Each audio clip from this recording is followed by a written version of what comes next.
पुढे बातमी आहे जुन्नरमधून। अत्यंत संतापजनक बातमी। पुणे जिल्ह्याच्या जुन्नर तालुक्यामध्ये पिंपळवंडी इथं 10 वर्षाच्या चिमुकलीवर अत्याचार करून तिची निर्घृणपणे हत्या केल्याच्या घटनेनं एक संतापाची लाट उसळली आहे। आणि या घटनेच्या निषेधार्थ आज ग्रामस्थांनी पुणे नाशिक महामार्गावर रास्ता रोको आंदोलन सुरू केलेले आहे। आरोपीला कठोरात कठोर शिक्षा मिळावी, या चिमुकलीला न्याय मिळावा अशी मागणी ग्रामस्थांकडून करण्यात येते। रास्ता रोकोमुळे पुणे नाशिक महामार्गाच्या वाहतुकीवर याचा मोठा परिणाम सध्या झालेला पाहायला मिळतोय।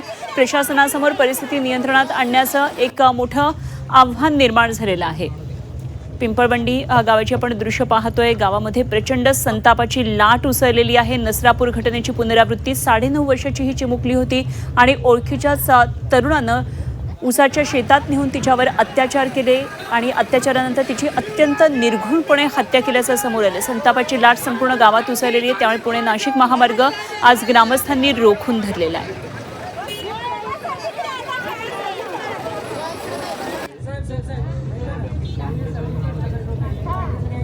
तर कठोरात कठोर कारवाई करावी यासाठी सध्या ग्रामस्थ संतप्त आहेत। खरं तर कालच पोलीस आयुक्त येऊन या ठिकाणी ग्रामस्थांची भेट घेऊन गेली। संपूर्ण फॉरेन्सिक टीम या ठिकाणी पोहोचली। तपास अगदी वेगात सुरू आहे। आरोपीला सुद्धा ताब्यात घेतले, मात्र त्याला कठोर शिक्षा देण्यात यावी अशी मागणी होती। हेमंत सापुडे आमचे प्रतिनिधी आपल्याबरोबर जाणून घेऊया आणखी सविस्तर तपशील। हेमंत, आता पुणे नाशिक महामार्गावर ग्रामस्थांनी रास्ता रोको केलेला आहे, वाहतुकीवर याचा परिणाम झालेला आहे। काय काय नेमके या संदर्भातले सध्याचे तपशील आहेत?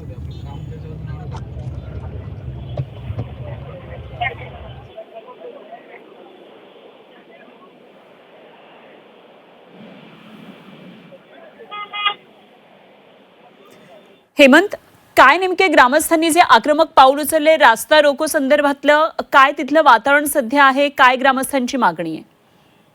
नक्कीच अनुपमा, पुणे जिल्ह्याच्या जुन्नर तालुक्यातील पिंपळ 25 वर्षीय नराधम आरोपीने 9 वर्षाच्या मुलीवरती निर्घृणपणे अत्याचार करत तिची हत्या केलेली आणि या घटनेनंतर संपूर्ण पुणे जिल्ह्यात एकच खळबळ उडालेली आहे। त्यामुळे या नराधम आरोपीला पोलिसांनी अवघ्या काही तासात तपास करत ताब्यात घेतलेला। मात्र या आरोपीला फाशीची शिक्षा द्यावी अशी प्रमुख मागणी या ठिकाणी आंदोलकांनी केली असून सर्व आंदोलक हे आता रस्त्यावरती उतरलेले आहेत। तर जुन्नर पोलीस जुन्नर तालुक्यातील जे काय ओतूर याच्या आळेफाटा पोलीस स्टेशनच्या अंतर्गतली जी काय पोलीस चौकी आहे पिंपळवंडी गावात, ती गेली अनेक दिवसापासून बंद आहे। मात्र ती पोलीस चौकी सुरू करावी अशी सुद्धा एक ग्रामस्थांची मागणी आहे। मात्र या अत्याचाराच्या घटनेनंतर आता स्थानिक नागरिक हे खरं तर आक्रमक झालेले पाहायला मिळतात। आरोपीला फाशीची शिक्षा द्यावी अशी प्रामुख्याने या ठिकाणी मागणी केली जात आहे आणि आता सध्या आंदोलक हे रस्त्यावरती उतरले असून या पुढच्या काळात ही आंदोलकांची भूमिका काय राहते हे पाहणं सुद्धा महत्त्वाचं असणार आहे। अनुपमा,